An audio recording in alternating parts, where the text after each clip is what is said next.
Beralih ke informasi lainnya, penyidik KPK Novel Baswedan merasa dirinya didiskriminalisasi.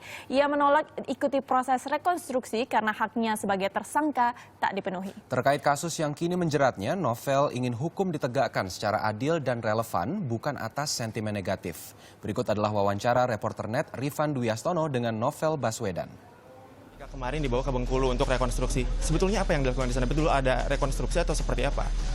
Rekonstruksi tentunya kepentingan penyidik.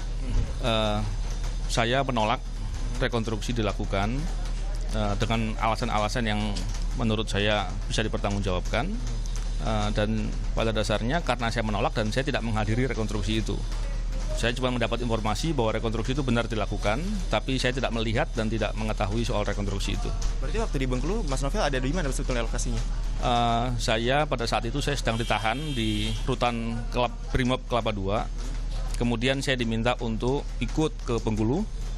Setelah sampai di Bengkulu, saya menunggu di bandara. Ada tempat ruang tunggu di sana yang saya kira cukup memadai, cukup layak. Saya diminta untuk menunggu di sana dan mestinya setelah dari sana saya dibawa ke tempat rekonstruksi. Tapi karena rekonstruksi saya tolak, saya tidak menuju ke tempat rekonstruksi yang dimaksud. Mas Novel, Anda sendiri mengatakan, bukan Anda sebetulnya dari pihak Polri sendiri mengatakan bahwa penahanan ini alasannya karena Anda tidak kooperatif dan juga sudah mangkir 2 kali. Alasan mangkir itu sendiri seperti apa sih sebetulnya? Begini ya, mangkir tentunya ketika orang itu dipanggil. Sejak perkara ini dibuat tahun 2012, saya merasa tidak pernah dipanggil dengan patut.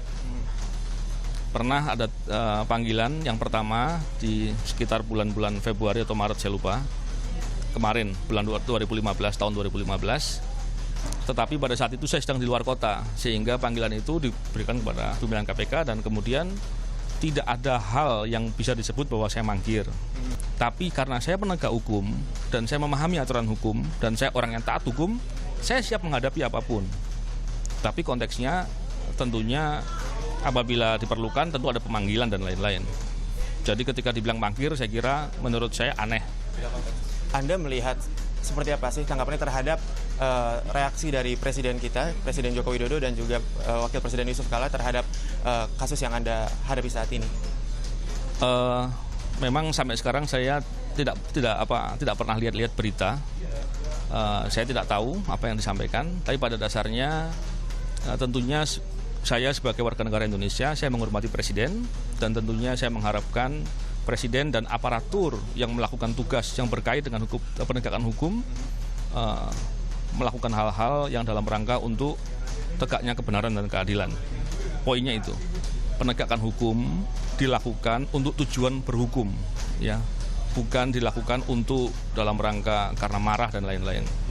Saya agaknya melihat seperti itu, rasanya agak seperti itu. Ya, saya pikir itu aja yang bisa saya sampaikan.